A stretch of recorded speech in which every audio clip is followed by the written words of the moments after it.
Good afternoon, listeners. It is just after 2 o'clock on a Monday afternoon. The week has started and we're in Sydney here. Today I'm going to speak to you about a term called the yes disease. I define it as the yes disease because for me it represents a yearning for an external seal of approval from people or an external sense of approval from people. It's a huge symptom of anxiety as it often comes about from people that are fearful of not having people approve of their behavior. And what it does bring into your life is something called cognitive dissonance. So cognitive dissonance is something when you think something and you feel a certain way about something, but then you behave in the exact opposite way to how you think and feel. And that creates something called incongruence, because what you're thinking and what you're saying is the opposite of what you're actually doing. So when you experience incongruence, anxiety actually escalates because your brain is saying, hang on, you feel this way about something, but you're actually doing the exact opposite. So I can't trust you to give yourself what you need or to do things that keep you calm. And on the opposite side, if you are very congruent, if you tell someone, no, I'm not okay with that, and no, I can't do that, and you don't do that, your brain learns to trust you because it's learning what you're thinking and what you're feeling is in line with what you're doing. And then it feels a lot calmer because your brain feels like it can trust you to give yourself what you need and to look after yourself. So one of the tips that I have for you to help with the yes disease is step 1, suspend the decision.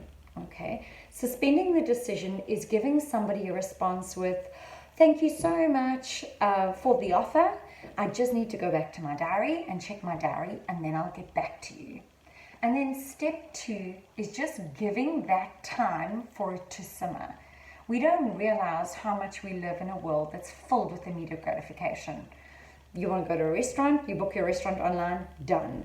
You want to join an activity or go on a holiday, you book the payment, done. Everything gives you immediate feedback. So suddenly we've told ourselves in this world, if somebody wants you to do something for them, you need to tell them immediately. And that is the very thing that drives stress and anxiety is no, you're choosing to give them feedback immediately.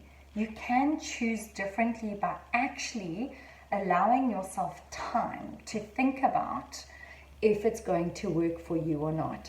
And the time gives you some perspective, and it actually, ironically, helps people who ask things from you to actually respect that you have a life and that you have a life that has responsibilities that's separate from those people that have these needs from you. So it actually teaches people to respect you more when you take your time out to think about what is my most honest and congruent answer. So next time somebody wants you to do something or it requires a yes or no, just think for yourself, suspend the decision, obliterate this immediate gratification, and give them your congruent answer so that your anxiety can be reflective of your truth. And if your truth is there, you're congruent, and if you're congruent, your anxiety reduces itself. I encourage you to try that. Until next time.